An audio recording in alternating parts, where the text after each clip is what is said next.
Amen. Shalom à tous les intercesseurs. Je suis le prophète Mathieu Kouidi et ce soir, Amen. Shalom à tous les intercesseurs. Je suis le prophète Mathieu Kouidi et ce soir, il y a une lourde agitation dans le monde spirituel. Le Seigneur m'a montré des fléaux qui approchent, mais aussi j'ai vu une grande opportunité pour l'église de prier et de briller partout. L'ennemi veut faire peur aux nations, mais Dieu veut réveiller son peuple et éclater sa gloire sur son peuple. Dieu veut les éclairer, Dieu veut éclater sa gloire aussi dans les ténèbres. C'est le moment de prier, c'est le moment d'intercéder et de proclamer la victoire du royaume de Dieu. J'ai vu une nouvelle peste qui va frapper le monde. Et le Seigneur me dit, c'est un signe de la fin des temps. Souvenez-vous, il y a quelques moments, il y a eu des temps où j'ai déjà relâché une telle prophétie dans laquelle j'ai parlé d'un peste qui va arriver dans le monde.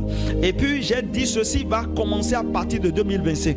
Pendant un temps de prière, Dieu m'a montré une épidémie se répand dans plusieurs pays. Ce n'est pas une maladie que les médecins connaissaient déjà. Ce que j'ai vu, c'est quelque chose de nouveau. Les gens tombent malades sans explication. J'ai vu les hôpitaux sont débordés. J'ai vu les spécialistes sont confus. J'ai vu quelque chose comme une peste sortie de nulle part. Mais le Seigneur m'a dit, mon fils, ceci est un signal, un avertissement pour rappeler au monde, aux hommes que la fin est proche. J'ai vu la Chine touchée, j'ai vu l'Asie qui est touchée, j'ai vu la Chine spécialement touchée, j'ai vu l'Europe qui est touchée, j'ai vu plusieurs pays par la suite qui ont été touchés.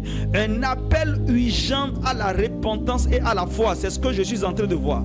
Mais dans cette crise même là, Dieu veut que l'église se lève. Dieu veut que l'église se lève. C'est l'heure du réveil des ministères de guérison. C'est l'heure du réveil des prophètes. C'est l'heure du réveil des intercesseurs. Les chrétiens remplis de foi maintenant doivent apporter l'espérance là où il n'y a plus d'espérance.